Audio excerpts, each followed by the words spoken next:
The Action 5 Pro is a superb piece of kit, not just as an action camera either. It is incredibly versatile and can be used for many day-to-day content creation things, none of which I'm going to go through today. So here we are, you join me on this beautiful sunny day in the south of England. No, wait, you join me on this day in the south of England. And something you're probably going to notice in this little video, the continuity is going to be a little bit questionable. For example, it's early Wednesday morning and you're about to see a clip in a minute where it's late Sunday night.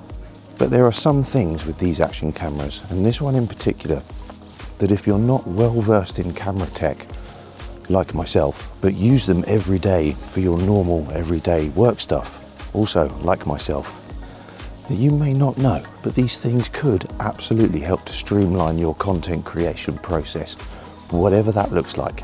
So here we go then, with 5 features that you may not have known about that are absolutely going to help to streamline your process. And one little bonus feature. Stick around and I'll talk you through it. Alright, if you're ready, let's jump straight into number 1. Now it goes without saying that I am very much a student of photography, videography, and I'm getting even more and more into it the more that I do this content creation stuff.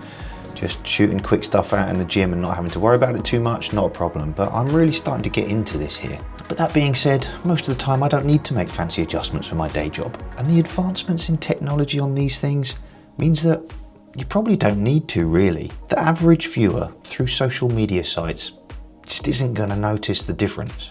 So what do I mean by this? Well, let's talk about going fully automatic here. Let the camera do the heavy lifting for you. Let it do the hard work for you. Straight out the box, set this thing into auto mode, hit that little record button on top, and you're off. However, I'm going to caveat that with, there are a couple of little bits and pieces that I have tweaked and set. You only need to do it once, and then you can just forget about them and just get on with enjoying capturing the action. So let me talk you through what I've done. So first of all, just switch the thing on, press the little menu button on the side of the screen and switch it to Pro mode. Then head over to the white balance, switch this to auto, then set the exposure to auto. However, something I've found here, reduce the EV down to -0.3 just seems to make the image that little bit better. And on doing my own research, it appears I'm kind of on the right track with this anyway. Alright, let's move on. The color profile. Set it to normal.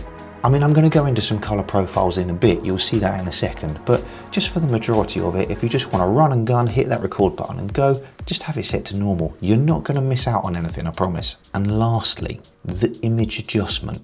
Now this is something I tweaked throughout this video, and tell me down below in the comments if you actually spot where it improves or doesn't improve.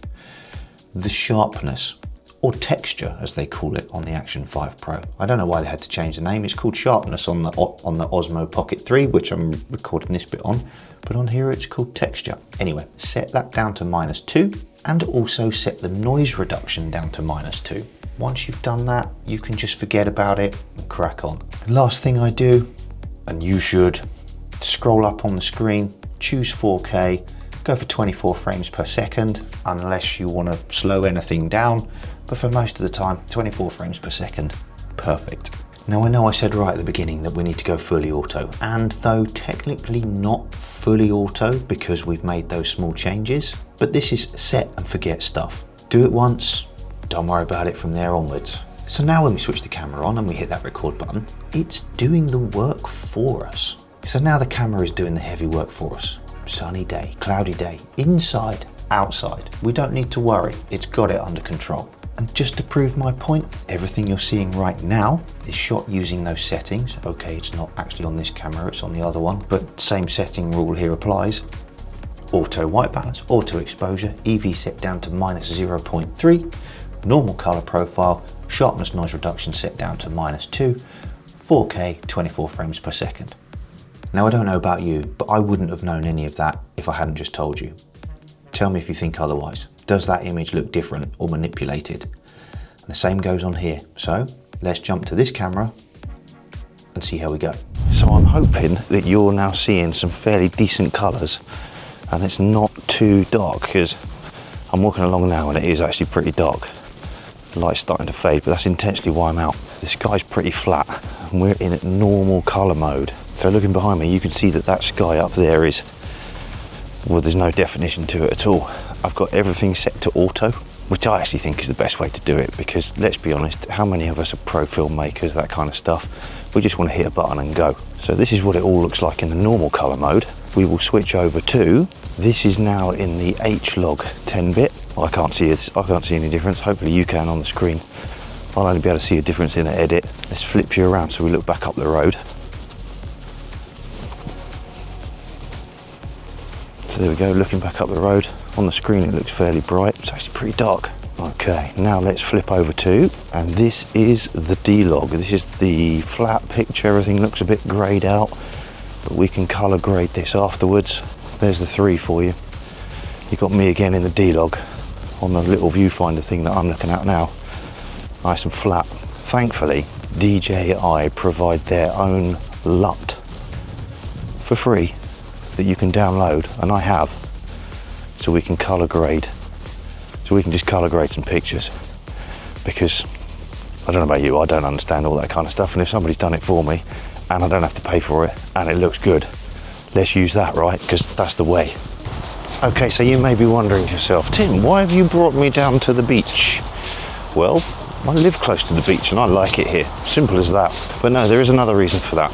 I brought you down here because, well, first of all, we're back in the normal color mode again. Everything's set to auto. I just hit the record button. Camera's doing the rest of the work. I brought you down here on a day like today. It's not actually as cold as it looks. I didn't need the hat, but, well, it's got color on it and that helps with the video, right? Anyway, I brought you down here because it is a grey day. It is overcast. We're probably about an hour away from sunset. The tide is on its way out. It's very flat. It's very calm. The light is very flat, but there is lots of colour around me. If I just flip you around, you see all these? All these bright coloured beach huts. Look at that. Right on my doorstep.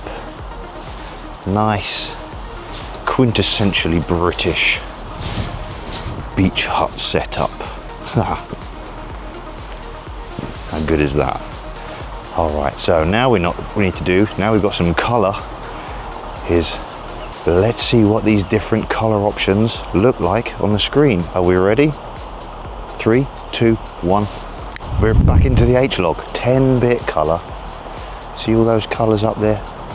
See them? I can only see them on this little viewfinder that I've got on my camera. You be the judge of what it looks like. Straight out the camera, H-Log 10-bit. Now we need to go for the D-Log 10-bit and we'll look and see what it's like flat. Ready? 3, 2, 1. Back to the D-Log. It's all a bit flat. But let's apply DJI's own free, remember that, free LUT. Ready? 3, 2, 1. How does that look? Better? Worse? The same? It can't look the same because well, if it was the same, it would still be flat and grey, a bit like it is out there. And speaking of out there, does that look any better? You be the judge of that. Action cameras have come a long, long way from that very first GoPro, whenever it was, to what they are now. All right, all audio at the moment you're hearing is from the DJI Mic 2, which I've got tucked into my coat here. You can probably hear it rustling around a little bit. Sorry if that's a bit annoying, but I was trying to keep it, you know, tucked away out of view, and I'm crunching on the stones. I need to come down here more often. It's nice and calm down here. I'm definitely a beach person. Being out there though, only on a jet ski, or a lilo, or a stand-up paddleboard. I'm not going in that. That would be, no, that's just not for me. Friend of mine, mad on being out on the water, wears a wetsuit. If you have to wear a wetsuit, it's too cold. No. Don't want to do that. If you're enjoying this video, you're getting something from it, you're finding useful, consider giving it a thumbs up, hitting that subscribe button so you don't miss out on any future tech, travel, etc. videos that I've got coming up. All right, let's go back to it. I know, I know the continuity of this video is currently all over the place. Just a moment ago, we were down on the beach. It was a completely different day. I was wearing a completely different outfit. I had my glasses on, my nice hat. It was Sunday evening, and now it's not Sunday evening, it's Monday afternoon. I get it, okay? Just, yeah, that's fine. What I was thinking was, I'm in between clients here, and normally when I'm in the gym, as you can see, I'm currently in my gym, I will use my the Osmo Pocket 3 because I can just set it up in the corner. I can use the active track, and I can do remote coaching sessions for people and be able to move around. And it followed me, which got me thinking, because we're talking about the Action 5 Pro. Subject tracking. It can follow me around the gym, which is good. However, there's a couple of things you want to think about here, or certainly some things that we need to know about. I've just discovered this first one. I switched on subject tracking and it had turned me into vertical, so 9:16, which I thought was a bit weird, so I've switched that around, so just pay attention to that. The other thing you need to know as well is it will only record in 2.7K, still at 24 frames per second, but we're down 4K down to 2.7. And I think in order to track me around, I'm moving around. You could be dancing in the gym, doing all that kind of stuff. You could get your Instagram stuff ready to go, checking your poses. In order to do that, it's cropping the screen in a little bit. So if I go too far, la la la, I'm off screen. Is it gonna pick me back up? Has it got me again? Has it followed me over here? So I can walk into the shot. I can come straight up to you. And I think I'm right in saying, correct me if I'm wrong, but I think the DJI Action 5 Pro is the only action camera around at the moment that has this subject tracking feature, which if it is pretty cool. It won't be long before everybody else jumps on it, but so far, this one is the only one that's got it. Ooh, I can see it now. There's a little green box around me on the screen. I can't see it on the screen of my phone, but I can see it on the little front display. There, that's pretty cool. Thank you. So there you go, subject tracking on the Action 5 Pro, which is cool. Let's try and continue with not having good continuity on this video and jump to something else where we talk about something else. Okay, let's talk about the audio settings. Now, you can record direct to the device. Right now I'm not, or I am, sort of. I'm using an external microphone. I've got the DJI Mic 2 clipped underneath here. And with the Action 5 Pro, you can connect up to 2 of these all at the same time. So you can have 2 people doing things. And when Zoe comes back from Singapore, she's out there working.